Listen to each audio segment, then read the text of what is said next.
Hey everyone, in this tutorial I'm going to be showing you how to program realistic snare fills using Invasion. What I've done is I've gone and pre-written 3 different snare fills, all at the same velocities, so they don't currently sound very realistic like it's a human playing it. I'll just go through and show you them.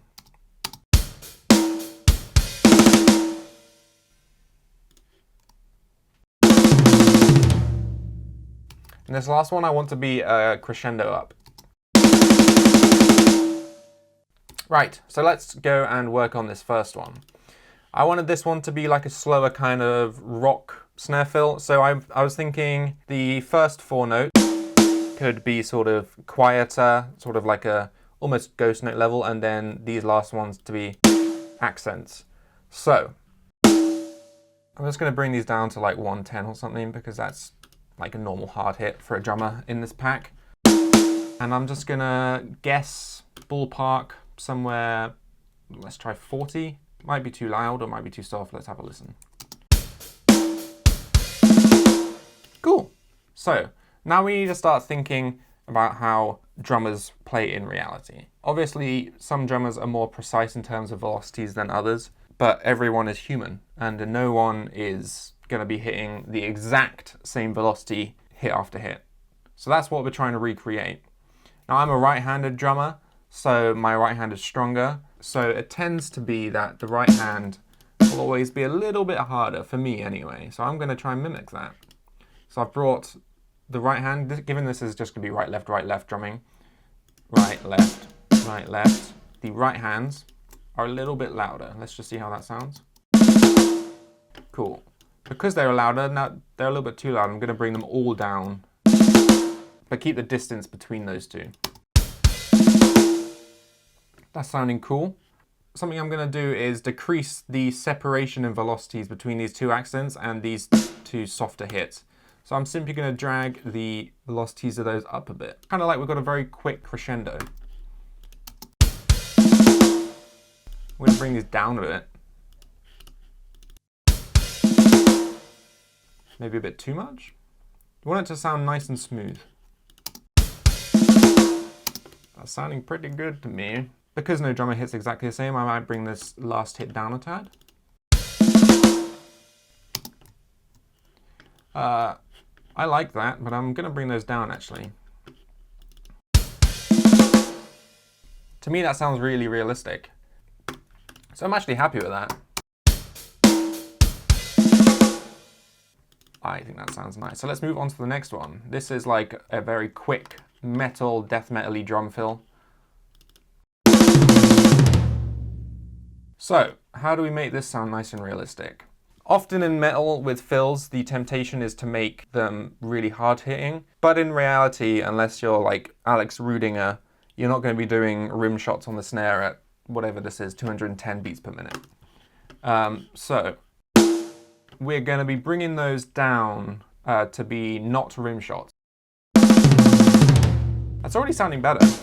But now I'm going to go in and create some of those subtle variations that we did on the first one to really ramp it up. Just as a starting point, I tend to just kind of highlight every second and then bring them down a bit.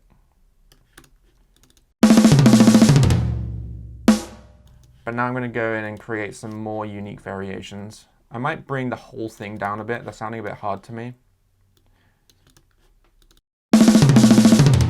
Velocity-wise, I'm liking that, but it's sounding too uniform to me still. It tends to be like the higher the tempo, the more variation you need to put in.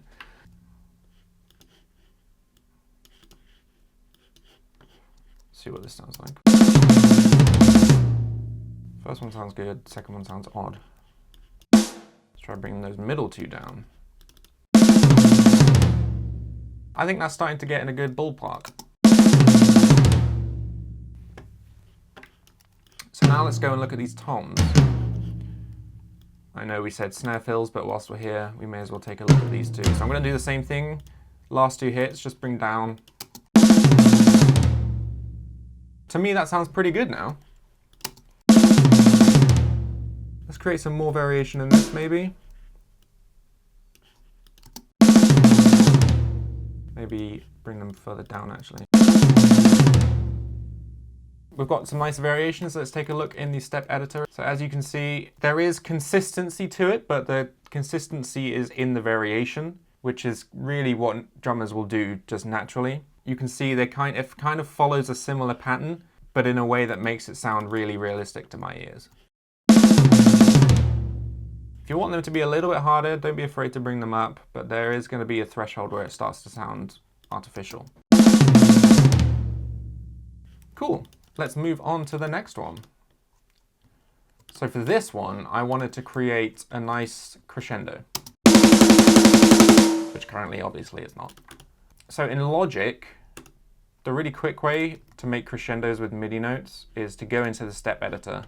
And if you want, I'll start with a way which might be tempting, which is to literally create a straight line crescendo, which is like that. Because of the way Invasion was sampled, it actually doesn't sound too bad. But I want to go in and do those tweaks again to get it sounding even more realistic to my ears. A really easy way I found to do this in Logic is to use the pencil tool and just go and draw it in and create some like variations in the curve. So it's not a straight line, but like some peaks and troughs. Let's just listen to that. Sounding pretty cool. I'm going to go in and bring everything down a bit, because what's the hardest hit? That's not too obscene.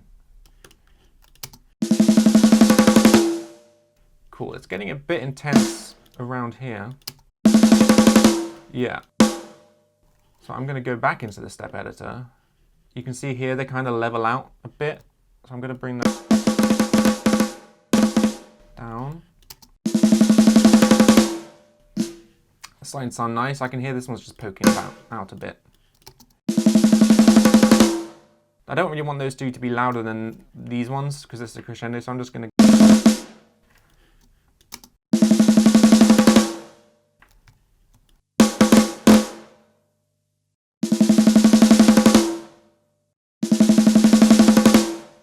To me, that's sounding good. Again, a good drummer will do a consistent crescendo, so it's close to a straight line, but because we're human, there are going to be variations. And this is how to recreate those variations, essentially. To me, those are sounding good now. Let's go back and listen to them all.